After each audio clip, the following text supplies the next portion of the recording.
Today we're looking at two of the most hotly debated topics in the canine world, cropping ears and docking tails. Stick around and we'll find out how common the practices are for the Cane Corso today and what the procedure's functions were in the original working roles.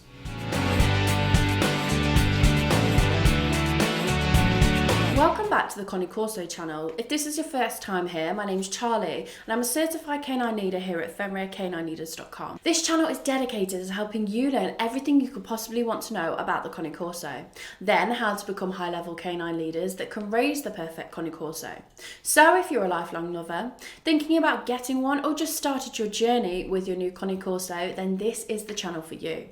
So make sure you hit that subscribe button and turn on the notification bell so you never miss a future Cane Corso video. So let's dive into today's video and we'll go over everything you need to know about cropping and docking when it comes to the Cane Corso. First off, I want to say that cropping and docking are controversial procedures and typically only apply to working canines. Both procedures are generally banned practices in the UK in most situations, but are still common in other countries.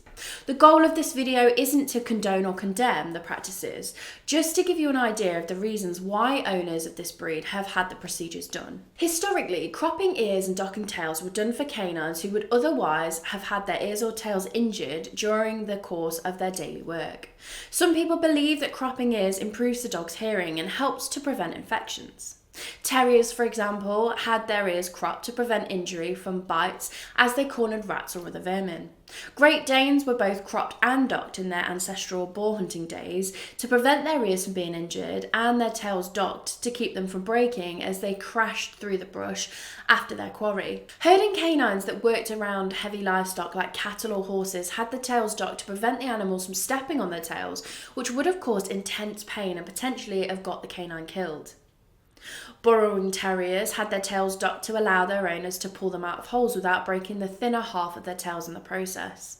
The safety of working today's canines is one of the few exceptions to the ban of cropping and docking in the UK and is still only done when very specific conditions are met. Today, many canines don't fit the same rules that they used to, so cropping and docking in those cases are for competition breed standards or appearances. There's a strong trend towards leaving the natural features of a canine unaltered through cropping or docking if they aren't a true working canine. That being said, you'll still find many breeds cropped and docked in the US and other nations that don't have an outright ban on the procedures for non-working canines. Hey guys, sorry to quickly interrupt the video. I just wanted to let you know, if you didn't know already, that my first book has come out, is now officially published and ready for you to check out if you are interested. It's called Raising and Training Perfect Puppies, The Missing Secret to Success. I think you'll find it really valuable, and if you'd like to check it out, there will be a link in the description box below. Cane Corsos are incredibly popular around the world, especially across Europe and the US, for their loving nature and supreme guarding instincts. The American Kennel Club breed standards allows for cropped, uncropped, docked and uncropped variations.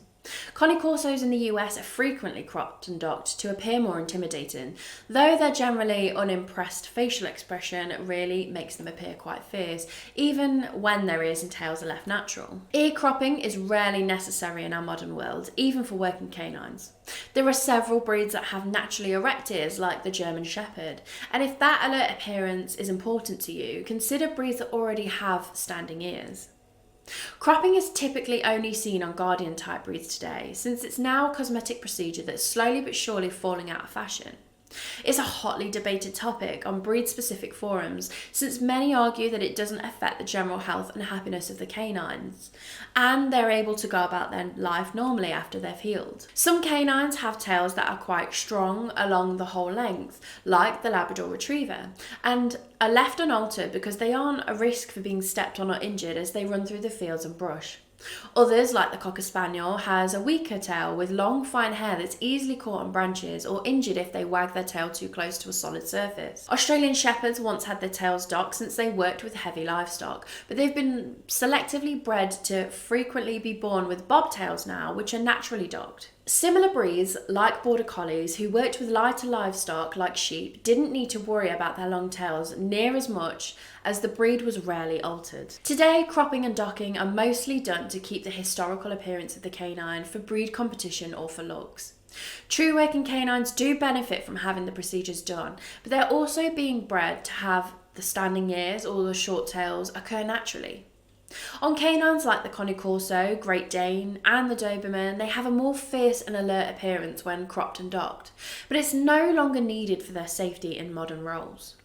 There's nothing wrong with leaving them with floppy ears and long tails, and it doesn't negatively impact their ability to love and protect your family. Well, I hope you've enjoyed today's video. If so, make sure you hit that like button and get involved down on the comments section below. And don't forget, if you are new here, to make sure you subscribe. We have 2 dedicated Cane Corso videos coming here every single week. So I can't wait to talk to you again on the next episode of the Fenrir Cane Corso channel.